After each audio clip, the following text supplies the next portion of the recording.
In Chandler, Arizona, a SWAT team moves toward a house where they suspect Manuel Diaz, the head of the Mexican Sinaloa cartel, is holding some people hostage. During the raid, FBI agent Kate Macer and her partner Reggie Wayne drive their van through the front of the house. The entire team charges at once and several bullets are fired. They search the entire house and find no hostages. Kate, however, is confident that something or someone is there in this house. It is obvious that something illegal has been done in this house because it is owned by Mexican drug lord Manuel Diaz. During the search, Reggie notices a hole in a wall and realizes there is something there.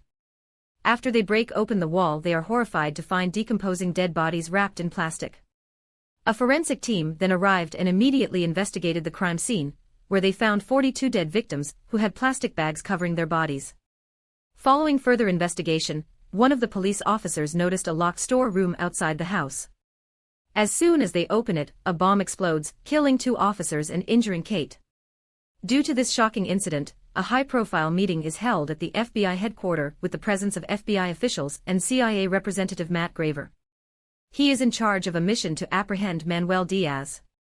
At that meeting, Kate found out that the incident in the murder case was not just a case of kidnapping, but also had a connection to drug cartel activities. Kate is invited to join the team as an advisor, and she agrees to help find the men responsible for the deaths she witnessed that day. Matt then told her to meet him at the Luke Air Force Base. Silvio, a police officer in Mexico, and his family have regular lives. His son informs him that his soccer game is later that day. Silvio finishes his breakfast and makes his way to his car while dressed in his police uniform. Next day, Kate and Reggie arrive at the Luke Air Force Base to join the team, but Reggie doesn't have permission to enter. Kate is the only member of the FBI who is allowed to be a part of this special task force, so they both separated from there. Kate and Matt board a private jet to Mexico. She then meets a strange person who does not talk at all and does his own thing.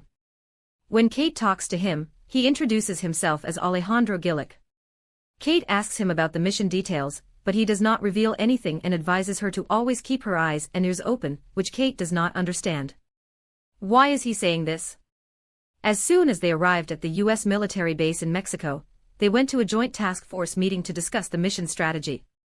Kate, who doesn't know what's going on, tries to talk to Alejandro once again. She finds out that Alejandro was a former prosecutor in Mexico. Kate was confused to find a prosecutor in this mission. She argues with Matt over the situation and her role in this mission. In response, Matt told her that if she wanted to find the real culprit of the Arizona incident, she should stick with the team, execute the plan, and refrain from questioning or objecting to the mission.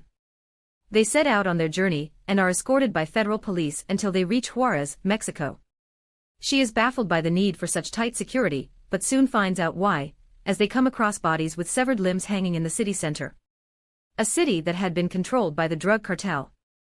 They then continued to the prison and picked up Manuel Diaz's brother Guillermo, and that's why there is such a huge force with them. On their way back to America, they were warned to keep their weapons ready and not to trust anyone, not even a police officer, because anyone can be attacked at any time at the border crossing here. They notice a police car that isn't on their team pacing them on a street that runs parallel to them, seemingly serving as a spotter. They arrive at the busy U.S. entry point, but there are lengthy lineups that prevent them from entering. Alejandro notices 2 cars nearby that are filled with suspicious people. He informs the rest of their team. They slowly exit their cars and approach the gang members. One of them gets out of their car slowly with a gun in hand. The officers tell him to lower his gun, but he raises his gun and everyone else in the car is quickly killed. Kate is stunned to find that her team kills numerous gang members, including a few federal police officers. They enter a prison on the American side of the border.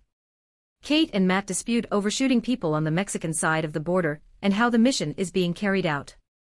As Alejandro beats Guillermo, Matt watches. History connects the 2 guys. Kate starts smoking again outside as a result of the tension. The team travels to Tucson to question undocumented Mexican immigrants who have been taken off of buses taking them back to Mexico. Alejandro is interested in speaking with those detained. They interrogate the men to find out where the hidden border tunnel that Guillermo told them about is located. Alejandro talks to numerous undocumented immigrants in a hotel room and gets them to pinpoint the location of the tunnel entrance. The crew keeps a close eye on a bank in hopes of finding a woman who has been depositing cash linked to Mexican drug cartels. The crew searches the area after the woman is taken into custody and discovers sacks of cash that are wrapped in blue-pink wristbands and designed to be cleaned up. The bank manager demonstrates to the feds that the cartels have been repaying unreported loans totaling $17 million that were made fictitiously. Matt refuses to let Kate place Diaz under arrest. Even Kate's supervisor disagrees with the prosecution case she intends to build. That evening, Reggie and Kate go out for drinks. A Phoenix police officer on leave named Ted is introduced to Kate by Reggie. After a few drinks, Kate invites Ted to her place. She then notices a wristband bearing his keys, similar to those they had earlier that day discovered near the cache. As they struggle, Kate tries to flee, but she reaches for her weapon.